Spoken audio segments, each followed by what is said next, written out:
जय श्री कृष्ण। आगे का वर्णन श्लोक 21 से लेकर 22 तक। अर्जुन उवाच।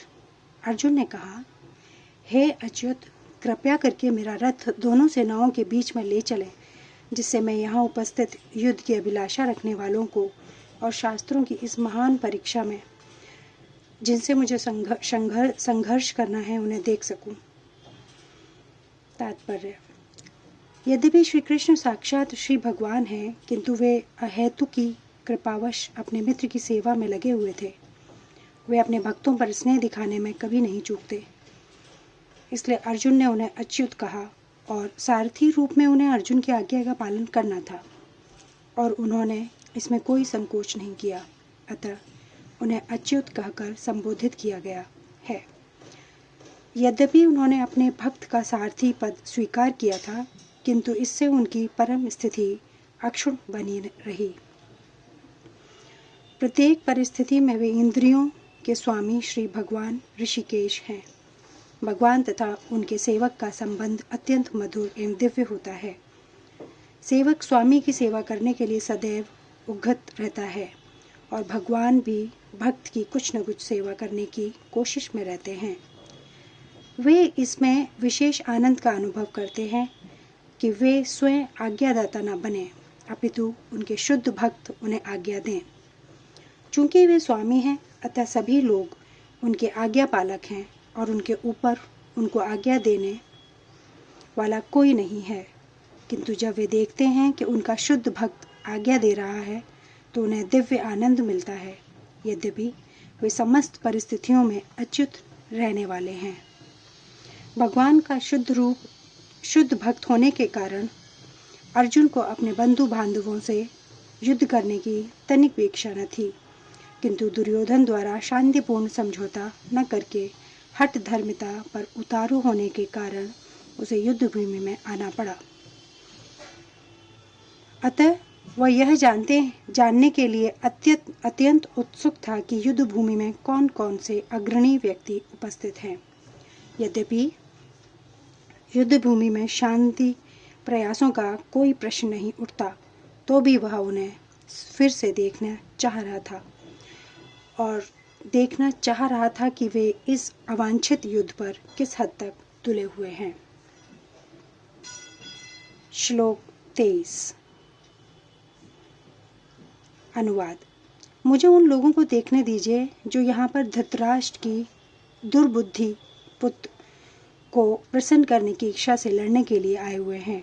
तात्पर्य: यह सर्वविदिता था कि दुर्योधन अपने पिता धृतराष्ट्र की सांठगांठ से पापपूर्ण योजनाएं बनाकर पांडवों के राज्य को हड़पना चाहता था।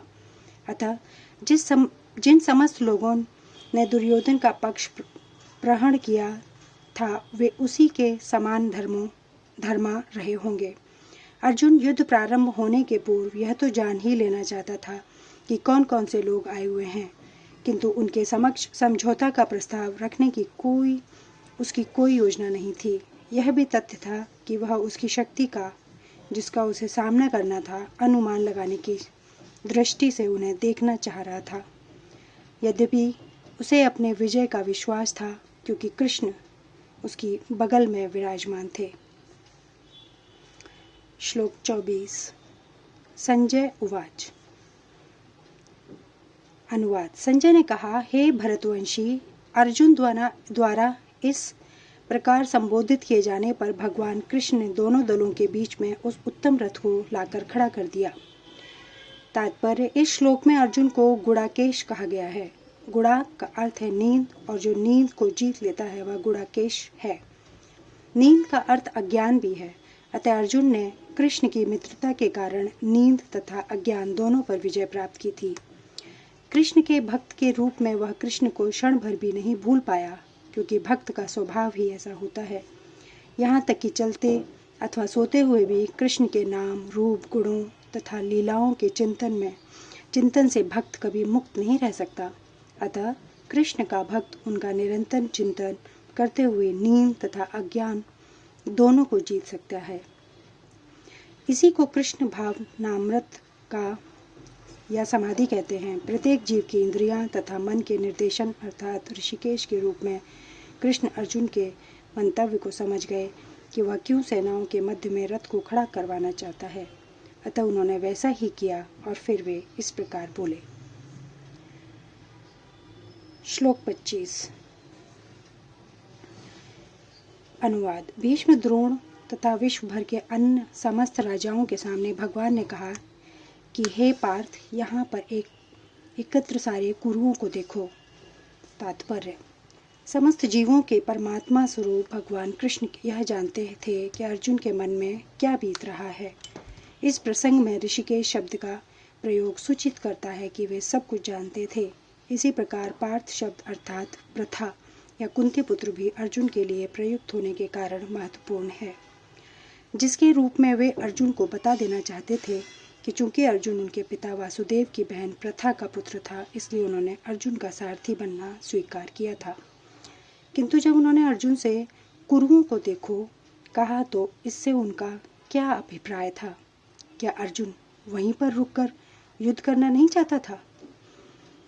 कृष्ण को अपनी बुआ प्रथा के पुत्र से कभी भी ऐसी आशा नहीं थी। इस प्रकार से कृष्ण ने अपने मित्र की मन स्थिति की पूर्व सूचना परिहासवश दी है। आगे का वर्णन श्लोक 26 आगे के वीडियो में। धन्यवाद। जय श्री कृष्ण।